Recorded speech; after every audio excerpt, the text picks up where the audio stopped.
হে WhatsApp guys, কেমন আছো সবাই? আশা করি সবাই খুব ভালো আছো। আর আমি খুবই দুঃখিত যে মাঝখানে একদিন আমরা ওয়ান পাঞ্চ ম্যান আনতে পারিনি। অ্যাকচুয়ালি সমস্যাটা হচ্ছে কি, তোমরা জানো যে আমি বাইক অ্যাক্সিডেন্ট করেছিলাম, আমার R15 পুরো ল্যাটা ভ্যাটা হয়ে গিয়েছে। তো সেটা ঠিক করার জন্য আমি গিয়েছিলাম হচ্ছে বংশালে। তো এই জন্য আমি সেদিন কাজ করতে পারিনি, আর সে কারণেই গতকাল ভিডিওটা আসেনি। আমি খুবই দুঃখিত সেটার জন্য। আর এখানে আরেকটা বিষয় হলো, আমরা একবারে যে আগামী 2-3 দিনের ভিডিও একবারে করে রাখবো সেরকম সিচুয়েশন এখনো আমাদের হয়নি। মানে স্ক্রিপ্ট আসে, তারপর আমাকে কাজ করতে হয়। তো আশা করি ব্যাপারটা বুঝতে পেরেছো। তো গত 3টা ভিডিওতে আমরা ওয়ান পাঞ্চ সিরিজের সিজন 1 পুরো কমপ্লিট করে দিয়েছি। তো এবার আমরা সিজন 2 হিন্দি থেকে বাংলায় ট্রান্সলেট করতে চলেছি, এবং এবার থেকে আমরা প্রতিটা এপিসোড একটা ভিডিওতে কভার করব। তো এর জন্য তোমরা প্রতিটা এপিসোড অনেক ডিটেইলসলি জানতে পারবে এবং এনজয় করতে পারবে। তো সিজন 2 প্রথম এপিসোড যখন শুরু হয়, তখন আমাদের সাইতামা সিনস এবং জেনোসকে দেখানো হয় যারা শপিং করতে এসেছে। আর তখন সাইতামার নজর পড়ে ক্লাস এস এর র্যাঙ্ক 7 হিরো কিং এর অ্যাকশন ফিগারের উপর। আই মিন সুপারম্যান ব্যাটম্যানদের যেমন ওই যে তোমার পুতুল থাকে না, সেরকম পুতুলের উপর। আর সে ওটা দেখতে থাকে আর বলতে থাকে, আরে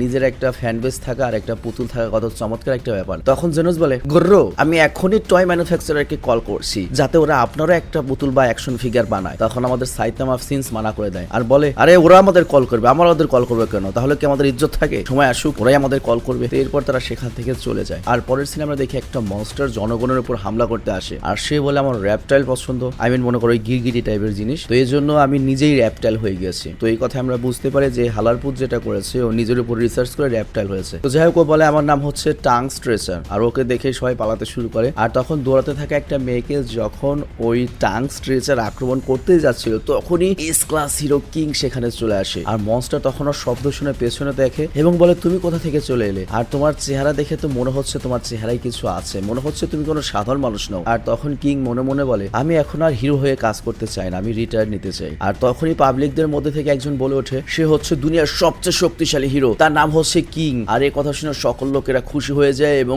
কিং কে চিয়ার আপ করতে থাকে এবং বলে, ওস্তাদ ওটাকে ল্যাটা ব্যাটা করে দেন, ভুরি দেন। আর এই কথা শুনে মনস্টার তো ভয় পেয়ে যায় আর উল্টো নিচে হয়ে শুয়ে কিং এর কাছে মাপ চায়। আর লোকজন তখন কিং কে বলে, কিং স্যার, আপনি কি এই মনস্টারের উপস্থিতি বুঝতে পেরে বা সেন্স বুঝতে পেরে এখানে চলে এসেছেন? তখন কিং বলে, আরে না, আমি তো জাস্ট শপিং করতে এসেছিলাম। আর এটা বলে সেখান থেকে চলে যায়। আর তারপর কিং যায় একটা ভিডিও গেম শপে এবং সেখান থেকে ভিডিও গেমের কয়েকটা ক্যাসেট কিনে বের হয়। আর এই গেমটা নিয়ে সে অনেক বেশি এক্সাইটেড এবং বলে, পৃথিবীর সবচেয়ে চমৎকার ফিলিংস হলো নিজের পছন্দের গেম কিনে ঘরে নিয়ে যাওয়া। আর ওই সময় আমরা তো জানি জেনোস আর সাইতামা সিনসও শপিং এ ছিল। তো হঠাৎ করে জেনোসের চোখ যায় কিং এর উপর এবং সে সাইতামা সিনসকে বলে, ওস্তাদ মনে হচ্ছে সেটা কিং। আর সাইতামা বলে, কে? আর আমরা তো জানি সাইতামার খুব বেশি কিছু মনে থাকে না। ছোটবেলা ওরা যদি হরলিক্স খাওয়ানো হতো তাহলে আর কি মনে থাকতো। তো যাই হোক, জেনোস বলে, কিং মানে হচ্ছে এস ক্লাস হিরো, যে আপনাকে পেছনে ফেলে পৃথিবীর সবচেয়ে শক্তিশালী হিরোর জায়গা দখল করে নিয়েছে, কিন্তু সে এখানে কি করছে? আর ঠিক তখনই লোকদের চিৎকার শব্দ শোনা যায়। আর তখন জেনোস বলে, গুরু সাইতামা সিনস, মনে হয় অনেক বড় মনস্টার চলে এসেছে আর আমাদের দ্রুত সেদিকে যাওয়া উচিত। আর তখন সাইতামা বলে, না, এটা তো একটা পারফেক্ট অপরচুনিটি যে হিরো কিং এর পাওয়ার কত বেশি, চলো আমরা দেখি তার ফাইট। আর তখন আমাদের সেই মনস্টারকে দেখানো হয় যেটা কিনা একটা বড় রোবট। আর সেই কিং এর সামনে চলে আসে আর সেই কিং কে স্ক্যান করে বলে, আচ্ছা তুমি এস ক্লাসের হিরো কিং না? আমি তোমাকে এখন শেষ করে দেবো। কিং তখন বলে, তুমি আমার নাম র্যাঙ্ক সব জানো, আর তারপরেও তুমি পৃথিবীর সবচেয়ে শক্তিশালী হিরোকে ফেস করতে চাও? আর তখনই রোবট করে একটা তরোয়াল বের করে আর বলে, হারামজাদা, আমি তো তোর কারণে এসেছি, আমি দেখতে চাই তুই কত শক্তিশালী, আর তোকে আমি শেষ করতে এসেছি। আর তখন কিং রেগে যায় এবং রোবটের উপর ফোকাস করতে থাকে। আর তখনই হুট করে কোনো কিছুর আওয়াজ হয় কিং এর পেট থেকে। তো লোকজন ভাবতে থাকে এটা আবার কিসের শব্দ। আর তখনই তাদের পাশে দাঁড়ানো একটা লোক বলে, তোমরা কি কিং ইঞ্জিনের বিষয় শুনোনি? এই শব্দটা তখনই বের হয় কিং এর পেটের ভেতর থেকে যখন সে কমব্যাট মোডে চলে আসে এবং দুনিয়াতে এমন কোনো মনস্টার নেই যে এই শব্দ শোনার পরে বেঁচে ছিল। তো এই রোবটটাও মরতে চলেছে। আর তখন রোবট বলে, ঠিক আছে, আমিও চাই তুমি পুরো শক্তি দিয়ে লড়াই করো আমার সাথে, যাতে আমি সেই ডাটা কালেক্ট করতে পারি যে তুমি কত শক্তিশালী। আর তারপর কিছুক্ষণ চিন্তা করার পরে কিং সেই রোবটটিকে বলে, আমি আসলে আমার পুরো শক্তি দিয়ে তোমার সাথে লড়াই করতে পারবো না, কারণ আমাকে এখন ওয়াশরুম করতে হবে। আসলে যখন আমি হাগামোতা চেপে রাখি তখন আমার শক্তি অর্ধেক হয়ে যায়, তো আমাকে একটু ক্লিয়ার হতে হবে। আর রোবট তখন বলে, ঠিক আছে, তোর কাছে 10 মিনিট সময় আছে, আর 10 মিনিটের 1 মিনিটও যদি পার হয়, প্রতি মিনিটের জন্য কিন্তু আমি 10 জন করে মানুষ মারবো। আর এই কথা শুনে লোকজন তো ভয়ে পালাতে থাকে। আর এদিকে ভিড়ে লুকানো আমাদের সাইতামা সিনস বলে, এই মনস্টারটাকে দেখে শক্তিশালী মনে হচ্ছে। জেনাস বলে, উস্তাদ এটা মনস্টার না, এটা একটা রোবট, তবে এটা সত্যি অনেক পাওয়ারফুল, হয়তো আমার চেয়েও বেশি। আর আমার কাছে মনে হচ্ছে এটা একটা ডেমন লেভেলের থ্রেট, মানে বুঝতে পারছে একটা শহর ধ্বংস হওয়ার মতো সমস্যা রয়েছে। আর সে বলতে থাকে, আমি জানি না কিং তাকে কিভাবে হারাবে। আর পরের সিনে আমরা কিং কে ওয়াশরুমে দেখি। আর এই জায়গা আসে এই সিরিজের সবচেয়ে মজার একটা টুইস্ট এবং তার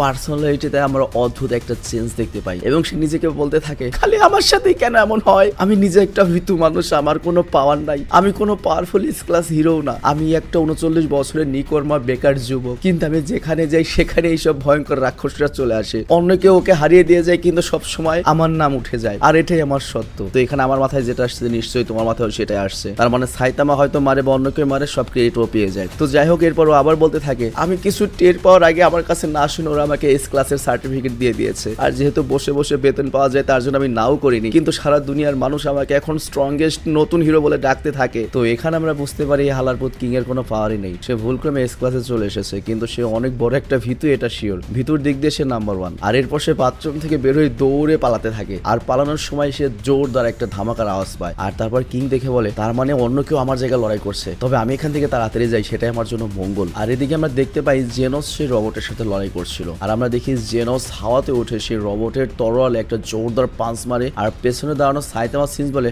ওয়াও, এটা কি একটা রকেট পাঞ্চ ছিল? আর ঠিক তখনই রবটটা উল্টা আক্রমণ করে, আর জেনোস তখন সেই রবটকে তার হাত দিয়ে থামিয়ে দেয়। আর সাইতামা তখন বলে শিষ্য জেনোস, তোর কি কোনো সাহায্য লাগবে নাকি রে? জেনোস বলে না গুরু, আপনি আমার উপর খালি ভরসা রাখেন এবং বিশ্বাস করেন আমি খুব শীঘ্রই ক্লাস এস এর টপ 10 এর একজন হিরো হতে পারবো, আর এই রবট আমার শিকার। তো এটি বলে জেনোস করে কি একটা জোরে পালস মারে, আর সাইতামা সিন্স তখন বলে আচ্ছা ঠিক আছে জিতে আসো। আর এটা বলে সাইতামা তার শপিং ব্যাগ নিয়ে সেখান থেকে যেতে থাকে। আর পরের সিনে আমরা দেখি কিং দৌড়ে তার ঘরে পৌঁছে গিয়েছে এবং ভয়ে ভয়ে বলতে থাকে থ্যাংক গড আমি ঠিক মতো ঘরে পৌঁছাতে পেরেছি। কি ভয়ঙ্কর রবট ছিল রে বাবা, আমার একেবারে ল্যাটাব্যাটা করে দিত। আমার তো মনে হয় আমি ঘুমালেও রাতেও ভয়ঙ্কর স্বপ্ন আসবে। যাই হোক, এগুলো ভোলার জন্য আমি নতুন গেমটা খেলি এবং সব ভোলার চেষ্টা করি। তো এখানে আমরা দেখতে পাই কিং মূলত মেয়েদের খেলার একটা গেম নিয়ে এসেছে, আর সেটা খেলতে শুরু করে, আর গেম শুরু করার পরে সে এক্সাইটেড হয়ে যায়। কিন্তু গেমে যখন সে এন্টার করে তখন তার তো একটা গেমিং নাম দিতে হবে, বাট কি নাম দিতে হবে সেটা সে ভাবতে থাকে। আর তখনই পেছন থেকে আওয়াজ আসে যে নামটা কিং দাও, ওটাই ঠিক হবে। আর তারপর যখন কিং পেছনে ঘুরে তখনই দেখতে পাই সাইতামা সিন্স দাঁড়িয়ে রয়েছে। তো কিং জিজ্ঞেস করে তুমি কে, তুমি ভেতরে আসলে কিভাবে? সাইতামা বলে জানালা দিয়ে। কিং বলে এই 22 তলার উপরে তুমি এভাবে কারো ঘরে ঢুকতে পারো না, আর তুমি কি জানো আমি একজন এক্স ক্লাস হিরো, আর সবাই আমাকে কিং বলে। আর তখনই কিং এর মনে পড়ে এই ছেলেটাকে তো আমি কোথাও দেখেছি, ওর নাম সাইতামা, ও ক্লাস বি হিরো, আর হিরো অ্যাসোসিয়েশনের মিটিং ওকে দেখেছিলাম। তো সাইতামা সিন্স তখন বলে তুমি এই গেম খেলছো, এটা এত ভালো লাগছে না দেখতে। আর তখন সাইতামা অন্য একটা গেম তোলে এবং বলে এটা কোন গেম? কিং তখন বলে এটা খুবই চমৎকার একটা অ্যাকশন গেম। সাইতামা বলে কিন্তু তুমি যে গেমটা খেলতে যাচ্ছিলে আর দাঁত কেলাচ্ছিলে সেটা তো মেয়েদের গেম ছিল। তো এটা শুনে কিং লজ্জা পেয়ে তাড়াহুড়া মিথ্যা বলতে শুরু করে এবং বলে এই গেমটা আমি তো ভুলে নিয়ে এসেছি। সাইতামা তখন বলে ঠিক আছে, তোমার এই অ্যাকশন গেমটা আমার পছন্দ হয়েছে, তুমি যদি মাইন্ড না করো আমরা দুজনকে একসাথে গেম খেলতে পারি। তো এরপর তারা দুজন একসাথে গেম খেলতে শুরু করে। আর এদিকে জেনোস বেসের আর রবট লড়াই করছিল। তো জেনোস ওই রবটের উপর ফায়ার অ্যাটাক ইনসেনারেট ব্যবহার করে, আর এই তো রবটের যে মেটাল পার্ট ছিল সেটা প্রচন্ড তাপে গলে যেতে শুরু করে। তো জেনোস তখন মনে করতে লাগে আমি জিতে গিয়েছি, কিন্তু তখনই গলে যাওয়া রবটের ভেতর থেকে ছোট্ট আরেকটা রবট বের হয়ে আসে এবং এটা দেখে জেনোস চমকে যায়। আর অন্যদিকে সাইতামার কিং ভিডিও গেম খেলছিল। তো সাইতামা বলে তুমি তো গেমে খুব ভালো। কিং তখন বলে আমি এইসব ফাইটার গেমে চ্যাম্পিয়ন, কিন্তু অ্যাকচুয়ালি কিং মনে মনে বলছিল এই সাইতামা বেড়া এখান থেকে কখন যাবে। আর ঠিক তখনই সাইতামা বলে ওঠে আচ্ছা তুমি ওখান থেকে পালালে কেন? তোমার জায়গায় জেনোস লড়াই করছে আর তুমি কিং হয়ে এখানে বসে গেম খেলছো, আর আমি এটা জিজ্ঞেস করতে এখানে এসেছি। তো এই কথা শুনে কিং তো ঘাবড়ে গিয়ে ঘামতে থাকে। আর তারপর সাইতামা আবারও জিজ্ঞেস করে আচ্ছা তুমি কি মনস্টারদের সাথে লড়াই করতে করতে বোর হয়ে গিয়েছো, নাকি তুমি এতই স্ট্রং যে কারোর সাথে লড়াই করতে চাও না? আর ঠিক তখনই তারা একটা অ্যানাউন্সমেন্টের আওয়াজ পায় যে এই শহরকে দ্রুত খালি করতে হবে, কারণ একটা জায়ান্ট বার্ড এই শহরে হামলা করে দিয়েছে, মানে বিশাল একটা পাখি। তো এটা দেখে সাইতামা বলে এটা আজকের তৃতীয় মনস্টারের হামলা। তোমাদের নিশ্চয়ই মনে আছে প্রথমটা র্যাপটাইল, দ্বিতীয়টা হচ্ছে রবট, তৃতীয়টা হচ্ছে বড় পাখি। আর তখন আমরা দেখি সেই বিশাল বার্ডটা এসে সোজা কিং এর ফ্ল্যাটেই হামলা করে, কিন্তু সাইতামা তখন বার্ডটাকে এক হাত দিয়ে থামিয়ে বলে। আর সাইতামা তখন বলে হয়তো তোমার মধ্যে কিছু একটা আছে, তা না হলে তুমি যেখানে যাও সেখানেই মনস্টার অ্যাটাক করে, মানে মনস্টারও তোমার সাথেই লড়াই করতে চায়। তো আমার মনে হয় তোমারও মনস্টারের সাথে লড়াই করা উচিত। আর তখন তো কিং ভয় পেয়ে যায়, ভয় পেয়ে একেবারে প্যান্ট প্রায় ভিজিয়েই ফেলবে। আর মনে মনে বলে আমি সবসময় এমন অবস্থায় ফেসে যাই কেন? আমি যত এসব জিনিস থেকে দূরে পালাতে চাই ওরাই করে উল্টো আমার কাছে আসে, আর তারপর কেউ না কেউ এসে আমার জায়গায় ওদেরকে হারিয়ে দেয়, আর লোকেরা মনে করে আমি ওদেরকে বাঁচিয়েছি। আর এ কারণে লোকেরাই হুদা আমার নাম কিং দিয়েছে, কিন্তু আমি তো হিরো না, আমি তো জানি আমি একটা ভিতর ডিমার হাসির পাত্র। আর তখন আমরা দেখি জেনোস এদিক থেকে এসে করে কি পাখির ওপর ফায়ার এক্সট্রিম উইজার্ড দিয়ে আঘাত করে, আর এর ফলে চারদিকে গ্যাস ছড়িয়ে পড়ে, আর এতে জেনোসের অ্যাটাক করার একটা সুযোগ হয়। আর অন্যদিকে সাইতামা কিংকে আবারও জিজ্ঞেস করে তুমি এর সাথে লড়াই করছো তো? কিং তখন মনে মনে ভাবে এটাই মনে হয় সঠিক সময় সব সত্য কথা বলে দেওয়ার, আর সে চিৎকার করে এই কথা বলতে থাকে। আর তখন বার্ডটা অ্যাটাক করে দেয়, কিন্তু পরের মুহূর্তে সেখানে আর কেউকে আমরা দেখতে পাই না, শুধুমাত্র আমরা দেখি বার্ডের কিছু রক্ত সাইতামার মাথায় লেগে রয়েছে। তো এর মানে আমাদের সাইতামা সিন্স বার্ডটাকে একটা ঘুষি মেরেছে। তো কিং এটা দেখে চমকে যায় আর ভাবে বার্ডটা গেল কই। আর তখন সাইতামা বলে, আচ্ছা একটা সত্যি কথা বলো তো, তুমি কি আসলে একটা লুজার? তোমার হিরো হওয়ার ব্যাপারটা কি মিথ্যা? আশা করে রাখাও তো। আর এটা শুনে কিং তার ফ্ল্যাশব্যাকে চলে যায়। সে সেদিনের কথা ভাবতে থাকে যেদিন তার উপরে প্রথম কোনো মনস্টারের হামলা হয়েছিল, আর এই কারণেই তার মুখে একটা আঁচড়ের দাগ আমরা দেখতে পাই। আর তখন সে একজন মানুষের আওয়াজ শুনতে পায়, আর সে তাকে বলে, তুমি কি ঠিক আছো? আমি ওই মনস্টারটাকে হারিয়ে দিয়েছি। আর কিং তখন তাকে জিজ্ঞেস করে, তুমি কে? লোকটি তখন বলেছিল, আমি একটা সাধারণ মানুষ, জাস্ট মজার জন্য হিরো হতে চাই, মানুষকে উপকার করতে চাই। তারপর ভালো করে কিং খেয়াল করে দেখে যে সেদিন সাইতামাই তাকে বাঁচিয়েছিল, জাস্ট ওর মাথায় চুল ছিল তখন, এখন চুল নেই। আর এরপর সে জোরে জোরে কান্না করতে থাকে। তো এর মানে সাইতামা আজ পর্যন্ত গত 3 বছর ধরে যতগুলো মনস্টারকে পেয়েছে তার সবগুলো বা বেশিরভাগের ক্রেডিটই কিং পেয়েছে।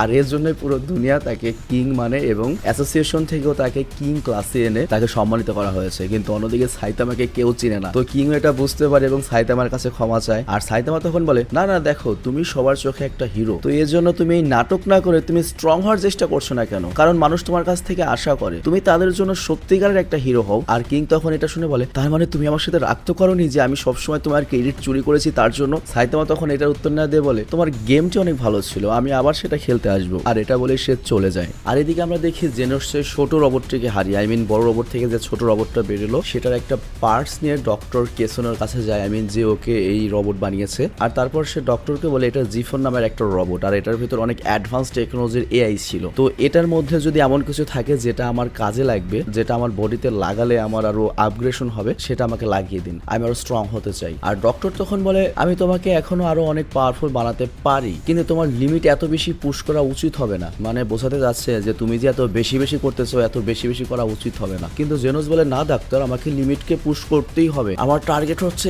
এস ক্লাসের টপ 10 হিরো হবার। ডক্টর তখন বলে, আমি জানতাম তুমি এটাই বলবে। আর তারপর ডক্টর জেনোসের চোখের দিকে তাকিয়ে বলে, তুমি কি সেই সাইবর্গের খবর নিতে পেয়েছো যে তোমার ঘরে অ্যাটাক করেছিল, যে তোমার ফ্যামিলিকে মেরেছিল, যার জন্য তুমি নিজে একটা সাইবর্গ হয়েছো? আমার মনে হচ্ছে তুমি হিরো অ্যাক্টিভিটিতে এত বেশি মাথা ঘামাচ্ছ, যে এত বেশি ফোকাসড করেছো যে তোমার পরিবারের দিকে, তোমার মেইন মিশনের দিকে তোমার মনোযোগ যাচ্ছে না। জেনোস তখন বলে, না স্যার, সেই বিষয়ে আমি এখনো পর্যন্ত কিছু জানতে পারিনি, তবে সেই বিষয় নিয়ে আমি ভুলিনি। যাই হয়ে যাক না কেন, আমি আমার পরিবারের খুনিকে বের করব এবং টুকরো টুকরো করে ওদেরকে ধ্বংস করে দেবো। ডাক্তার তখন বলে, তুমি যাই বলো, তুমি হিরো হওয়ার পরে এবং বিশেষ করে ওই টাকলো মাস্টারের পাল্টায় পরে তুমি তোমার ফোকাসে নেই। আর তাছাড়া একটা ব্যাপার, তোমার ভেতরে ঘৃণা অনেক বেড়ে গিয়েছে, রাগ অনেক বেড়ে গিয়েছে। আর একটা বিষয় উল্লেখ্য, যদি তুমি কোনোভাবে তোমার ওই পরিবারের হত্যাকারী সাইবর্গদের সামনে পড়ো, ডাইরেক্ট কিন্তু রেগে ওদেরকে মেরে দিও না, প্রথমে তুমি আমাকে রিপোর্ট করবে, আমি ওদের জিজ্ঞাসাবাদ করবো, ওদের উপর রিসার্চ করবো। আর জেনোস তখন বলে, জি ডাক্তার কেসন, আমি বুঝতে পেরেছি, এটা আমাদের লড়াই, আমাদের দুজনের একসাথে মিলে এটা লড়াই করতে হবে। আর এরপর দৃশ্যের বদল হয়, আমরা হিরো হেডকোয়ার্টার দেখতে পাই, যেখানে হিরো অ্যাসোসিয়েশনের লিডার সিজ শহরের সকল ক্রিমিনালকে জমা করে এবং তাদেরকে বলে, আপনারা ভয় পাবেন না, আপনারা ক্রিমিনাল বলে আপনাদের ক্রিমিনাল হিস্ট্রির জন্য আমরা ডাকিনি, কিংবা এটা আপনাদের জন্য কোনো ফাঁদও নাই। আমি শুধু আপনাদেরকে ধন্যবাদ জানাতে চাই যে আপনারা আন্ডারওয়ার্ল্ডের মানুষ আমার ডাকে সাড়া দিয়ে এখানে এসেছেন। তো এখানে উল্লেখ্য, ওদের কিন্তু জেল থেকে নিয়ে আসেনি, জাস্ট বলছিল এখানে যারা আন্ডারওয়ার্ল্ডের লোক আছে তারা একটু আসেন, তো এর জন্য তারা এসেছে। এরপর সে বলা শুরু করে, তো আমার এখানে যে হিরোরা আছে তারা তো শুধুমাত্র আমাদের এবং মানুষদের প্রোটেকশনের জন্য, আর আপনারা যতক্ষণ না পর্যন্ত বোকার মতো কোনো কাজ না করবেন ততক্ষণ পর্যন্ত তারা আপনাদের কিছুই করবে না। তখন আমরা ভিড়ের মধ্যে থেকে সেই সনিককে দেখি, মানে হাফ লেডিস টাইপের, আর সে বলে, সাইতামা হিরো কোথায় তোমাদের? সে কি এই বিল্ডিং এ থাকে অন্য হিরোদের সাথে? এটা শুনে সিজ বলে, তুমি কে? আর আমি সবাইকে রিকোয়েস্ট করবো তারা যেন অন্য টপিকে কোনো কথা না বলে, এখানে একটা জরুরি মিটিং করছি আমরা, আর অনেক জরুরি ব্যাপারে কথা হবে। আর তখনই সনিক পেপার বের করে পড়তে থাকে এবং বলে, আজকাল লেভেল টাইগার এবং তার চেয়ে বেশি লেভেলের ডিজাস্টার হুট করে বেড়ে গিয়েছে। মানে বুঝতেই পারছো লেভেল টাইগার বা অন্য লেভেলের ডিজাস্টার মানে কি, মানে আক্রমণগুলো মনস্টারের। এবং এর সাথে এটা বলে যে এই মাসে লাস্ট 3 বছরের চেয়ে 6 গুণ বেশি আক্রমণ হয়েছে, এবং জানা যায় যে আমরা পৃথিবীর ধ্বংস হবার ভবিষ্যৎবাণীর দিকে এগিয়ে যাচ্ছি, যেটা শিবা বাবা করেছিল। তো এই রেটে যদি ক্রাইম চলতে থাকে তাহলে খুব দ্রুতই আমাদের হিরোরা ক্লান্ত হয়ে যাবে এবং আমাদের কাছে এত সমস্যা ফেস করার মতো পর্যাপ্ত হিরোও নেই। তো এই জন্য আমাদের ওদের সাথে লড়াই করার জন্য ভালো খারাপ সবারই সাহায্যের প্রয়োজন হতে পারে, আর এর জন্যই তুমি আমাদের ডেকেছো, তাই না? তো এটা শুনে সিজ চমকে যায় আর চিন্তা করতে থাকে যে ও এই পেপারগুলো কই থেকে পেলো। তো সনিক তখন আবার বলে, কি আমি ঠিক বলেছি না? কিন্তু আমি তোমাদের সাথে এখানে হিরো হিরো গেম খেলতে আসিনি। আর এটা বলে সনিক তার পার্ট নিয়ে হেডকোয়ার্টার থেকে বের হয়ে যায়। আর এরপর আমরা দেখি দুইজন লোক সাইতামার প্রোফাইল দেখে বলে, আচ্ছা এটাই কি সে? আর তখনই একটা আওয়াজ আসে, হ্যাঁ এটাই সে। আর এখানে আমরা একটা মেয়েকে দেখি যে হচ্ছে ক্লাস বি র্যাঙ্কের 1 হেলিস ব্লেজার, আর সে বলে ওর প্রোফাইলে যেও না, ও তো একলাই হিরো ইভেন্টের যে টেস্ট থাকে সেটা সকল রেকর্ড ভেঙে দিয়েছিল, তো আমাদের জানতে হবে সে কোথায়। আর অন্যদিকে হেডকোয়ার্টার থেকে বের হয়ে সনিক চিন্তা করে থাকে, সাইতামা হয়তো তার শক্তির বিষয়ে কোনো কিছু লুকাচ্ছে, তার কাছে কোনো না কোনো সিক্রেট নিশ্চয়ই রয়েছে, আর সেই সিক্রেটটা আমাকে খুঁজে বের করতে হবে, আর তারপর ওকে আমি শিক্ষা দেবো। আর তারপরের দৃশ্যে আমাদের দেখানো হয় এক পাশে সনিক আর এক পাশে ব্লেজার্ড নামের ওই মেয়ে, তারা দুজনই বলে সাইতামা সিন্স আমরা তোমাকে খুঁজতে আসছি। আর এরপর আমাদের সাইতামা সিন্সকে দেখানো হয় যে কিং এর সাথে মজা করে অ্যাকশন গেম খেলছিল। তো এখানে এপিসোডটা শেষ হয়ে যায়। তো যাই হোক, সিজন 2 ফার্স্ট পর্বটা কিন্তু যথেষ্ট মজার ছিল, বিশেষ করে আমাদের যে এস ক্লাস হিরো কিং, ওর পার্সোনালিটি এবং ওর ক্যারেক্টারটা কিন্তু আমার কাছে জোস লেগেছে। এছাড়া জেনোসকে ভালো লাগছে, আর সাইতামা সিন্সতে আলাদা লেভেলের, কোনো ইমোশন নাই, রোবট। ওরে লাগে অনেকটা আমাদের ডেমন স্লেয়ারের গিওর মতো সাইতামা সিন্স, মানে কোনো ইমোশন নাই। তো যাই হোক, তোমাদের কাছে সিরিজটা কেমন লাগছে সেটা কমেন্টে অবশ্যই জানাবে, এবং আমি বিশ্বাস করি এই পুরো সিরিজটা শেষ করতে করতে তো তোমরা ওয়ান পাঞ্চ ম্যানের মোটামুটি ভালো একটা ফ্যান হয়ে যাবে। তো ভালো থেকো, সুস্থ থেকো। আর আমি এরই মাঝে তোমাদের জন্য আরেকটা সিরিজ ঢোকাতে চাচ্ছি, মানে কিছু সিরিজ রয়েছে যেগুলো আর কি জাপানে এই মুহূর্তে রানিং চলছে, প্রতি সপ্তাহে একটা করে রিলিজ হয়। তো সেই সিরিজগুলো আমরা মাঝে মাঝে এই ওয়ান পাঞ্চের সাথে ঢুকিয়ে দেবো, যাতে তোমরা এখানে ওয়ান পাঞ্চের সাথেও নতুন সিরিজগুলো সম্পর্কে জানতে পারো। আর আমাদের কাজই তো এটা, তোমাদের নতুন নতুন সিরিজের সাথে পরিচয় করে দেওয়া, ফ্যান বেস তৈরি করে দেওয়া। তারপর তোমরা তোমাদের মতো হিন্দি থেকে দেখবে না, ইংলিশ থেকে দেখবে না, বাংলা থেকে দেখবে, কই থেকে দেখবে না, মানগা থেকে দেখবে, তোমাদের ব্যাপার। আমরা জাস্ট বিভিন্ন সিরিজকে পরিচয় করিয়ে দেবো। তো ভালো থেকে সুস্থ থেকো। আরেকটা ব্যাপার, এটা খুবই আর্জেন্ট এবং খুবই সিরিয়াস, আমাদের যে গ্রুপটা রয়েছে র্যান্ডম কমিউনিটি গ্রুপ, সেটাকে আমরা অ্যানিমেশন গ্রুপে কনভার্ট করবো, কারণ ওখানে বেশিরভাগ পোস্ট হয়ে থাকে অ্যানিমেশন নিয়ে, মানে অ্যানিমেশনের ভক্তরা ওখানে অ্যাক্টিভ বেশি। তবে তারপরেও র্যান্ডম বা স্যাবেস ওখানে পোস্ট করা যাবে। তো তোমাদের সবাইকে রিকোয়েস্ট থাকবে, তোমরা যারা অ্যানিমেশনের ফ্যান রয়েছো তারা ওই গ্রুপটাতে অ্যাড হও, আমি লিঙ্ক দিয়ে দিয়েছি ডিসক্রিপশনে, গ্রুপটাতে অ্যাড হয়ে থাকো, সবাই মিলে ওখানে আমরা আড্ডা দেবো। তো ভালো থেকে সুস্থ থেকো, টেক কেয়ার, আল্লাহ হাফেজ।